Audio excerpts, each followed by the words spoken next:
So we talked about the Second Amendment and how the people who founded this country and attempted to put this understanding into the populace were very unambiguous about it. People think, oh, there's all these interpretations and reading into, quote unquote, reading into the Second Amendment. There is no reading into the Second Amendment, ladies and gentlemen. If you think there's reading into it, you don't know what you're talking about. There is no interpretation of it. Now, not to say that this is somehow God's word or anything like that.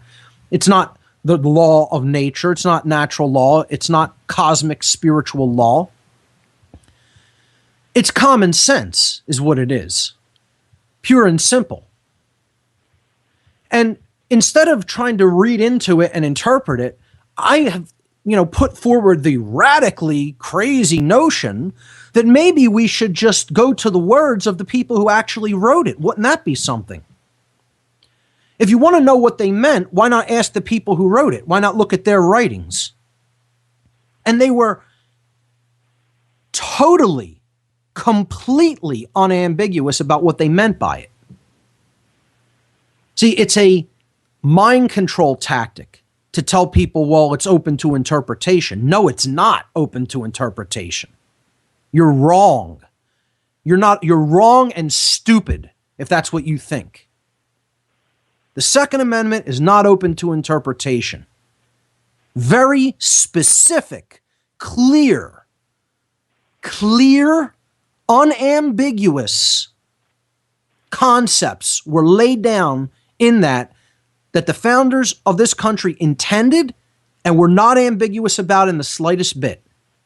And their words will tell you how they were not ambiguous about it. The problem is there's a language barrier. Here's where the complications of human language come into play. Because they spoke a little bit differently in their colloquial form of language, meaning the way that they spoke language on a day-to-day basis every day. Colloquial usage of language. And they wrote the same way. People tend to write how they speak colloquially. Therefore, there's this language barrier. And people say, well, it was English then, it's English now. That is true, but colloquial English is not the same today as it was in the late 1700s. Herein lies the problem. They had different sentence structure and grammatical constructs in general. They used words in a different structure than we use them today. Yes, they have the same words because it's the same English language. But again, the colloquial usage and the way that they wrote is slightly different than the way we speak and write today. And therefore, because of this divide in language from colonial English and early American English up through modern English, we believe that, erroneously believe, many people today, that there is somehow a way that the Second Amendment can be interpreted through modern language and through misunderstandings of their form of colloquial English. And therefore, somehow it can be interpreted completely different than as the founders intended it. The actual writers of the Second Amendment as well intended it. So I made this slide a few weeks back to help people understand the difference.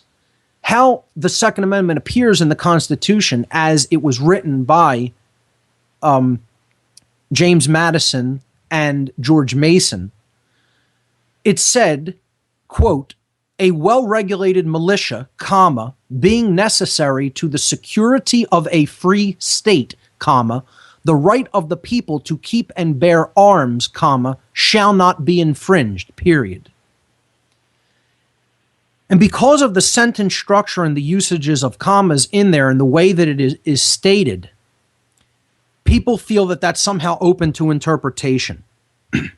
I've tried to explain to people that we might write this amendment slightly different in modern colloquial English if we were to write it today. We might say, quote, Since a well-regulated militia is necessary to the security of a free state, comma, the right of the people to keep and bear arms shall not be infringed, period, end quote. It becomes much less ambiguous if we write it in modern colloquial English. People can make the connection because of the way it's written that the well-regulated militia that is being talked about is indeed the people. Because if it wasn't, why would you say then the right of the people to keep and bear arms shall not be infringed? See, these two phrases cannot be separated from each other and taken out of context. They're together. So then you have to understand, well, then what is meant by the militia? What did the founders, the writers of the Second Amendment actually mean by the militia? And people think that they can read their own interpretation into this. I swear, if I hear another moron saying that the word militia meant colonial militias back around the time that the Constitution was written, they're imbeciles. They're complete morons. That's not what the word militia meant. It didn't mean that then, and it doesn't mean that today. And they think because the state militia in whatever state happened to have been dissolved, the official state militia was dissolved in the past, that means the militia doesn't exist anymore. And again, they're wrong. They have no long view of history. They don't understand anything that the founders of this country were trying to embed into people's mind. And they warned them over and over and over, don't let these ideas be lost, understand them well, and we didn't heed their words. And that's why you have a bunch of socialist-educated idiots out there today who actually believe the crap that they're taught in the indoctrination system called public schooling. That there's somehow interpretation that can be applied to the Second Amendment when there is no such thing. The word militia was very, very, very clearly defined by, wow, magically, the people who wrote the Second Amendment. Imagine that you need to go no further than the people who actually wrote it. George Mason, James Madison, and they would be all too happy to tell you and did leave it to posterity in their writings what was the militia. And I had a quote, and it's also up this week on the image section, image number 5, by James Madison, co-author of the Second Amendment. What is the militia? It is the whole people, which is why the phrase that follows, since a well-regulated militia is necessary to the security of a free state, comma, the right of the people to keep and bear arms shall not be infringed. It's because the militia is all of the people.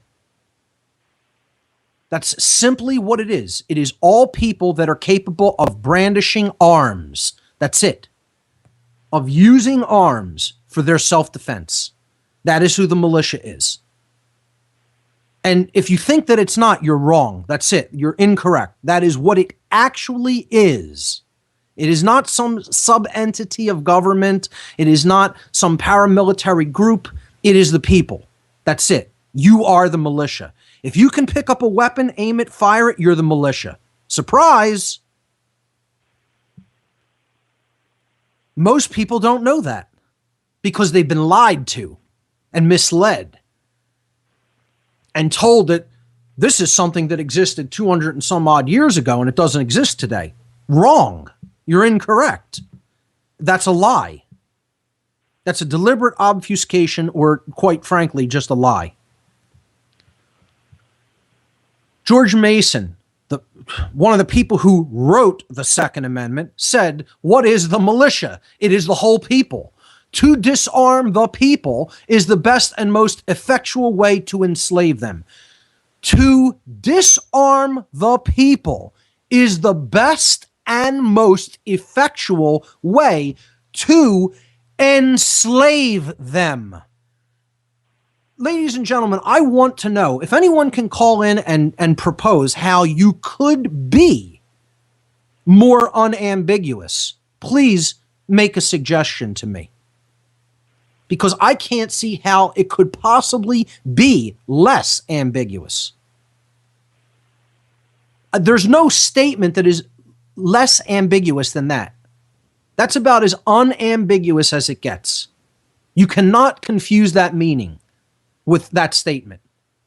What is the militia? It is the whole people. And if you take arms away from the people, you're going to end up with an enslaved populace.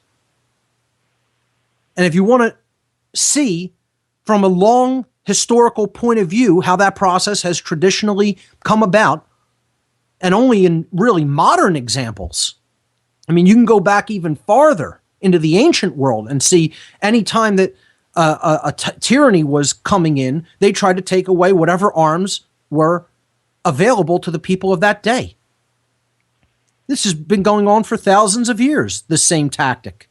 You want to oppress people and make them your slaves, well, they can't have weapons to defend themselves against your aggression, your violence.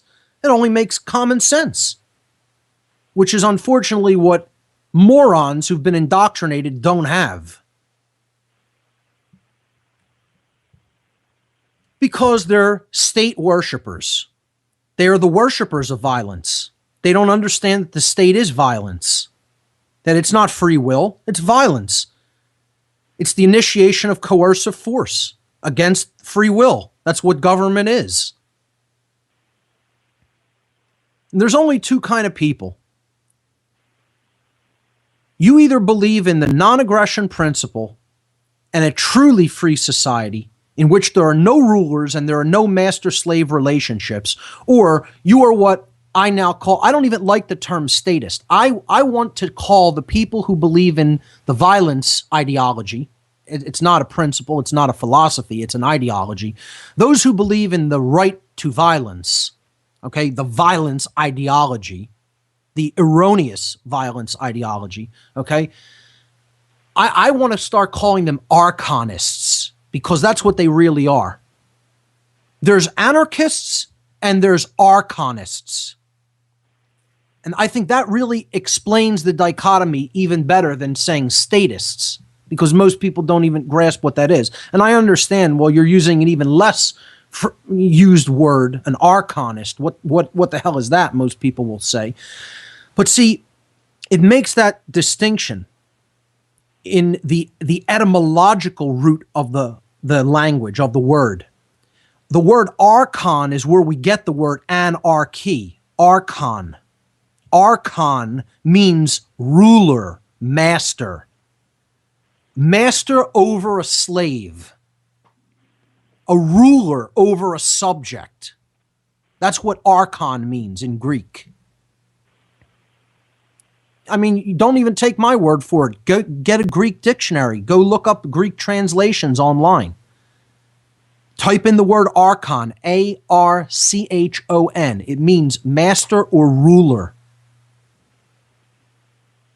meaning one who has slaves or subjects. And an anarchist is one that inherently rejects a master-slave relationship. It does not mean chaos. Anybody that thinks that, you don't know the meaning of the word. You've been conditioned through mind control tactics of repetition and obfuscation.